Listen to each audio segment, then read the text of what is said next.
जय सिया राम, जय श्री कृष्ण। आप समस्त वैष्णव हरि भक्तजनों को सादर अभिवंदन।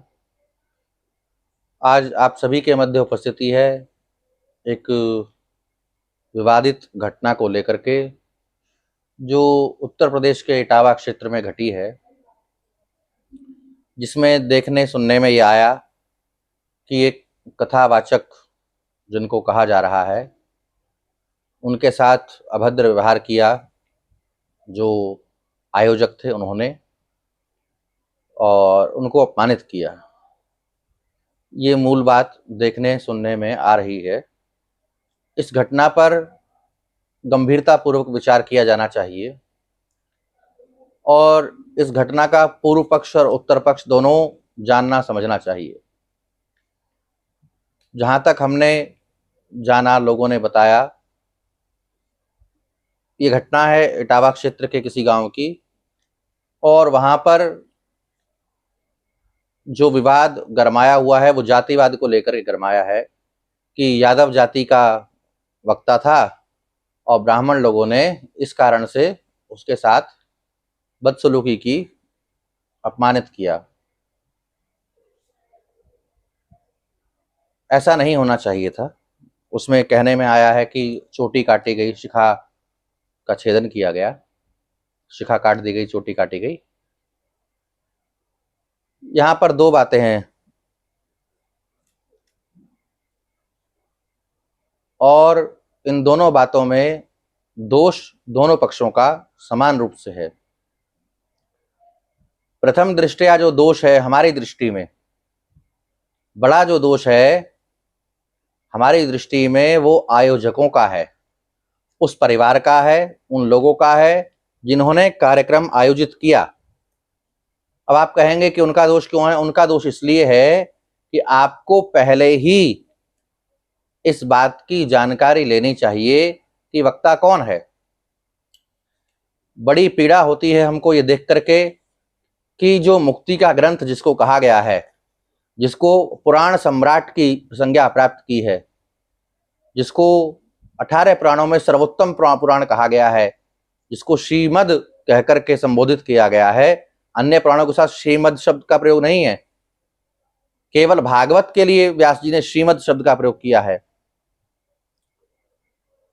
तो ऐसा जो पुराण है, उसकी जो दुर्गति आज हुई है उतनी किसी शास्त्र की नहीं हुई, किसी साहित्य की नहीं हुई, किसी ग्रंथ की नहीं हुई। इतनी दुर्गति किसी सामान्य, किसी साहित्यिक रचना की नहीं हुई जितनी इस पवित्रतम मोक्षदायक जो पुराण सम्राट है श्रीमद् भागवत, उसकी हुई है। उसके मूल में कारण कौन है? दोषी तो वक्ता श्रोता दोनों हैं, लेकिन बड़े जो दोष में हैं वो आयोजक हैं बड़े दोषी। बड़ा दोष आयोजकों का है। आयोजकों का बड़ा दोष इसलिए है कि आपको पहले जानकारी लेनी चाहिए। आज आप देखिए, जगह जगह, हमने इस विषय में पहले भी कहा था कि केवल नाम के साथ शास्त्री लिख दिया है। शास्त्री कौन है? जैसे आप लोग पढ़ते हैं, स्कूल में कॉलेज में पढ़ते हैं, वैसे ही शास्त्री और आचार्य की पढ़ाई है।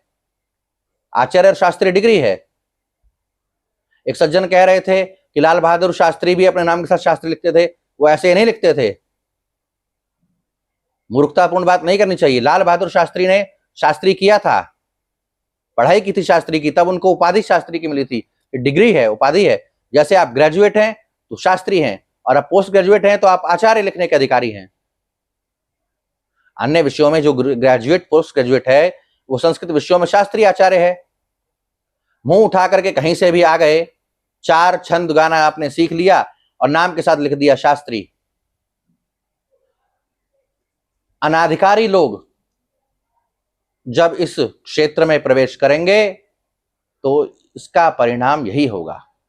अनाधिकारी लोग, जैसे आपको हम बता दें, हमारा जो कहना है वो विरोध यादव जाति का नहीं है कि यादव जाति के लोग क्यों कथा कह रहे हैं। इसके विषय पर भी, इस पर भी हम आएंगे आगे। लेकिन आप इस क्षेत्र में इटावा कन्नौज का जो क्षेत्र है उसमें देखिए, हम नाम लेकर के ही कह देते हैं, एक गोल्डी नाम की लड़की है, आप उसके कार्यक्रम देखिए, कितना भद्दा नहीं वो गीत गाती भागवत के नाम पर। आप उसके एक्सप्रेशंस देखिए। एक और लड़की है राधा नाम की, ये सब शास्त्री लिख रही है, वो गा रही है कि चूड़ियां बजाऊं कि बजाऊं कंगना। यही सब गाने के लिए व्यासपीठ है? यही भागवत में लिखा है कि चूड़ी बजाऊं कंगना बजाऊं? आपकी 5 किलो मेकअप थोप करके, रंग बिरंगे बाल बना करके, जूड़ा पहाड़ की तरह दिखा करके, बना करके, और उल्टी सीधे शरीर को मटका करके, ये भागवत की मर्यादा है? एक और इस विषय को राजनीतिक मंच बनाने की तैयारी की जा रही है, राजनीतिक रंग देने की राजनीति इस पर हो ही रही है। एक बड़े राजनेता, एक बड़े दल के, वो कह रहे थे कि जब भागवत सब सुन सकते हैं तो सब कह क्यों नहीं सकते? अरे भैया, तुम विदेश में पढ़ करके आए हो कि खामे खा टाइम खोटी करके आए हो? माई बाप का, देश का पैसा तुम्हारे पिताजी लगा करके भेज दिए विदेश में, कमा करके, खाली टाइम खोटी करके आए हो? अरे दवाई सब कोई खा सकता है, जो रोगी है वो दवाई खाएगा, सब कोई दवाई खा सकता है, तो हर किसी को दवाई देने का अधिकार भी है क्या? आप बताइए, पढ़ हर कोई सकता है तो पढ़ा भी हर कोई सकता है क्या? हर चीज का एक प्रोटोकॉल होता है ना। जो काम नर्स का है वो नर्स करेगी, जो काम कंपाउंडर का है वो कंपाउंडर करेगा, जो काम डॉक्टर का है वो डॉक्टर करेगा, जो काम पेशेंट का है वो पेशेंट करेगा। आप लंबे समय से रोगी हैं, आपको डायबिटीज है, हार्ट की प्रॉब्लम, बीपी की प्रॉब्लम है, आपको गोलियों की जानकारी हो गई लंबे समय से खाते खाते, और लंबे समय से आपको गोलियों की जानकारी हो गई, तो आपने लोगों को गोली बताना शुरू कर दिया, शुगर है तो ये खाइए, बीपी है तो ये खाइए, आपको हार्ट की प्रॉब्लम है तो ये खाइए, तो इससे आप डॉक्टर कहलाने लग जाएंगे। हर चीज का एक प्रोटोकॉल है। मूर्खतापूर्ण वक्तव्य नहीं देना चाहिए बड़े लोगों को। पहली बात तो ये कि भागवत का जो प्रोटोकॉल है, उसकी जो मर्यादा है, उसके विषय में श्री व्यास जी ने कहा है, विरक्तो वैष्णवो विप्रो वेद शास्त्र विशुद्धिकृत। सबसे बड़ी शर्त क्या है भागवत के वक्ता की? उसको विरक्त होना चाहिए। तो आप जितने आयोजक लोग हैं, सबसे पहले तो ये जो कसौटियां हैं उनको परखें। विरक्त होना चाहिए, वैष्णव होना चाहिए, विप्र होना चाहिए। जो जाति की बात आ रही थी, विप्र, भागवत जी के विषय में व्यास जी का जो लिखा हुआ ग्रंथ है, उनका जो प्रोटोकॉल है, वो स्पष्ट कहता है कि विरक्तो वैष्णवो विप्रो। उसे विरक्त होना चाहिए, वैष्णव होना चाहिए, विप्र होना चाहिए। ये 3 शर्तें हैं।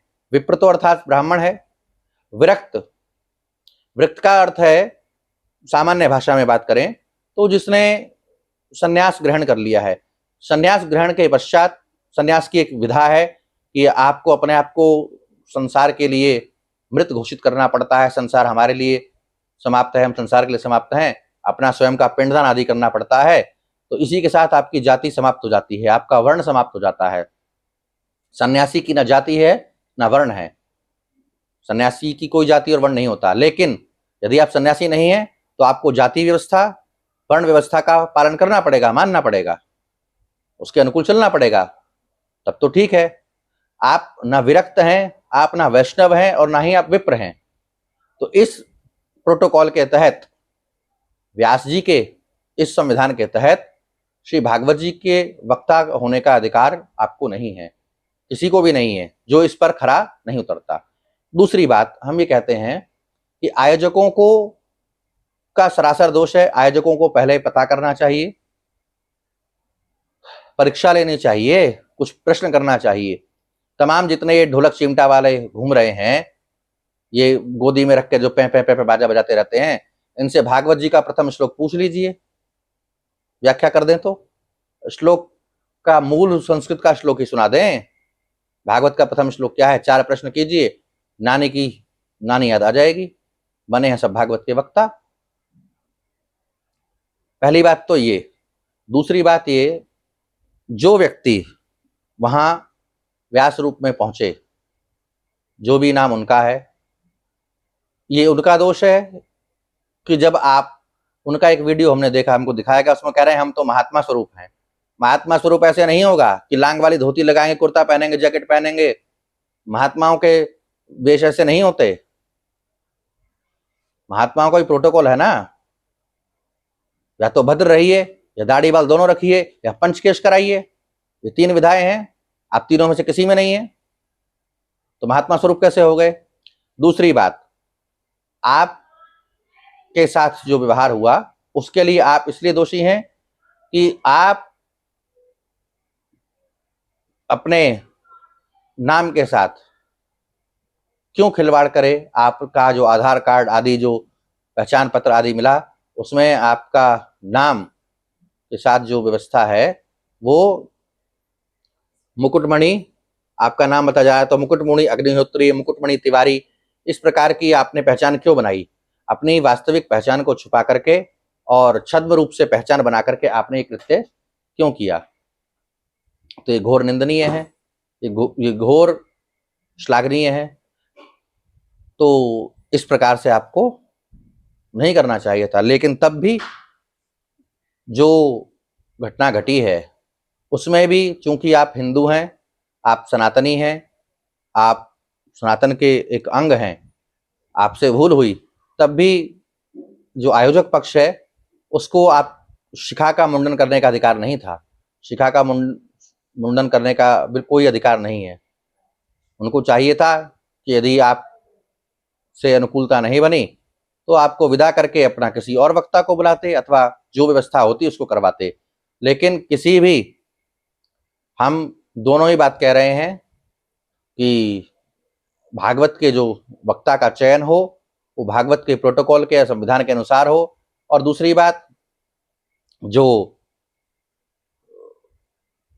भागवत के आयोजक हों वो इस बात की जानकारी लेकर के तब आयोजन करें। लेकिन आप और हम सब हिंदू हैं, प्रत्येक हिंदू सनातनी को शिखा का अधिकार है, उसका शिखोच्छेदन करना केवल व्यक्ति विशेष का शिखोच्छेदन करना नहीं है, वो संपूर्ण सनातन का शिखोच्छेदन है। प्रत्येक सनातनी को तिलक का अधिकार है, प्रत्येक सनातनी को भगवत उपासना का अधिकार है। लेकिन जो अनुष्ठानिक कार्यक्रम है, जो इस प्रकार के कार्यक्रम हैं, उनको आयोजकों को केवल सस्ता अथवा नाम सुनकर के चयन नहीं करना चाहिए। जो व्यास जी के द्वारा प्रोटोकॉल स्थापित किया गया है, कहा गया है, उसको जान करके मान करके तब व्यवस्था करनी चाहिए। ये बहुत आवश्यक है। भागवत जी के वक्ता का चयन बहुत सोच विचार के करना चाहिए। तो हमारा निवेदन है समस्त धार्मिक कृत्य आयोजन करने वालों से कि वो आने वाले समयों में जब कथा आदि का कार्यक्रम रखेंगे तो वक्ता का चयन बड़े विचार करके, बहुत सोच विचार करके और पूरी जानकारी के साथ में तब आप लोग वक्ता का चयन करें। और दूसरी बात यह है कि ये अब मामला जो है ये जातीय रंग लेता जा रहा है, जिसको राजनेता लोग सत्ता शासन पाने के लिए अब रंग दे रहे हैं। तो इस जातीय हिंसा से बचा जाए, इस जातीय द्वेष से बचा जाए और सनातनी होने का परिचय दिया जावे। जो आयोजक हैं उनसे जो भूल बनी है उसको वो स्वीकार करके अपना पक्ष रख के क्षमा प्रार्थना, और जो वक्ता बने थे वहां पर जो भी व्यक्ति, जो भी सज्जन, उनको अपनी भूल को स्वीकार करके और स्वयं क्षमा प्रार्थी होना चाहिए। अंत में एक बात और कह दें, हमको याद आ गई, हम भूल गए थे। इन्हीं वक्ताओं में एक और कथा कहने वाला व्यक्ति है, यादव नाम, वो हेमराज यादव, ऐसे मोटी मोटी आंख का, सिर पर बाल कम है। उसका वीडियो हमने देखा। वो एक वीडियो में कह रहा है कि हनुमान जी सीता जी को ढूंढने लगे, कुत्ता की तरह घूमते रहे। अरे नालायक, और हमारे मुख से कोई अभद्र बात निकले, कोई गलत शब्द निकले, तुमको शर्म लिहाज नहीं है? श्री हनुमान जी महाराज की तुलना तुम कुत्ता से कर रहे हो। एक दूसरा वीडियो किसी बालक ने हमको दिखाया, वो ऐसा शब्द प्रयोग कर रहा है उसमें कि हम तो कह भी नहीं सकते, वो वहां व्यासपीठ पर बैठे कर रहा है। जब इस मामले ने तूल पकड़ा तो कल परसों में उसने एक वीडियो भी डाली कि हम माफी मांग रहे हैं, हमसे गलती हो गई, आगे नहीं करेंगे। लेकिन ये सब जो कुकर मुत्ते की तरह जो उगाए हैं, लोगों की जो भीड़ उगाई है ना, ये जो भीड़ उगी है कथावाचकों की, सबको भागवत कहना है। सब महाभारत की कथा कहो, कह करके देखो तुम्हारी नानी याद आ जाए। देवी भागवत कहो, तोते उड़ जाएं। राम कथा कहो ना, वाल्मीकि रामायण कहो, पढ़ो। पढ़ना लिखना तो है नहीं, सांग करना है, नाटक नौटंकी करना है। ये जो जितनी ये इस क्षेत्र की कथाएं टटावा की, उनके चिमटा वाले आप देख लिए, इतना इतना भद्दा वो चिमटा लेकर के उस पर कूद रहे हैं, लटक रहे हैं टेंट में। भैया कथा हो रही है कि सर्कस का तमाशा हो रहा है? क्या है? कथा कल्याण का विषय है, कथा परम पद को देने का विषय है, भगवान की भक्ति में हमारा दिल दिमाग बढ़े, इसका विषय है कि मनोरंजन का विषय है? कथा मनोरंजन नहीं, मनोमंथन का विषय है। तो जो मनोमंथन का विषय है, यदि उसे मनोरंजन का विषय बनाया जाएगा तो निश्चय ही एक व्यक्ति की नहीं, पूरे समाज की और पूरे राष्ट्र की जो उन्नति है वो अवनति हो जाएगी और उत्थान की जगह पतन को प्राप्त हो जाएंगे। तो पुनः हमारा निवेदन है कि इन सब कुकर्मत्तों से बचने के लिए समाज को आगे आना चाहिए। यदि आप कथावाच आदि का आयोजन करते हैं तो आप उनके ज्ञान की परीक्षा लीजिए, भागवत के विषय में जानिए, भागवत के स्कंदों के विषय में जानिए। समस्या ये है कि हिंदू समाज जो है वो खुद अपने को पतन में ले जा रहा है। मुस्लिम का बच्चा मदरसे में जाता है, वो कुरान पढ़ता है, 7 आसमानी किताबें पढ़ता है, अपने धर्म के विषय में जानता है। भले ही उसको कट्टरता सिखाया जाए, क्या सिखाया जाए, लेकिन उनके रिलीजन में जो कुछ है वो बचपन से उनके लोग सिखाते हैं, मदरसे में सिखाते हैं। ईसाई का बच्चा है, वो चर्च में जाता है, उसको बाइबल पढ़ाई जाती है, old testament, new testament, 2 Bible है, पवित्र बाइबल जिसको कहा गया है पुराना नियम नया नियम, दोनों पढ़ता है। सिखों के जो बच्चे हैं वो गुरुद्वारा जाते हैं, वो सुखमनी साहिब पढ़ते हैं, वो गुरु ग्रंथ साहिब पढ़ते हैं। लेकिन हिंदू का बच्चा ना पुराण पढ़ता है, वेद तो दूर की बात है, वेद तो दुर्लभ करिए, पुराण नहीं पढ़ता, स्मृतियां नहीं पढ़ता। जब आप खुद ही अपने शास्त्रों के विषय में, अपने धर्म ग्रंथों के विषय में नहीं जानेंगे तो आप पूछेंगे क्या? तो आप अपने बच्चों को पढ़ें, पढ़ावें, स्वयं पढ़ें, अपने बच्चों को पढ़ावें, घर में लाइए, और जो बात समझ में ना आवे वो समर्थ आचार्यों से उस जिज्ञासा का समाधान करें। तब अध्यात्म जगत में, कथा जगत में सुधार होगा। अन्यथा ये जो भीड़ लगी है, बारिश में जैसे वो उगती है ना छतरी ढाल, कुकरमुत्ता हम लोग बोलते हैं, ऐसे ही जो भीड़ बढ़ी है और जो दुर्गति हो रही है वो होती रहेगी। हमारा आप सभी से निवेदन है तो जागृत होकर के और आध्यात्मिक उत्थान की ओर हम लोग बढ़ें। इसी के साथ जय सिया राम, आप सभी को जय श्री कृष्ण।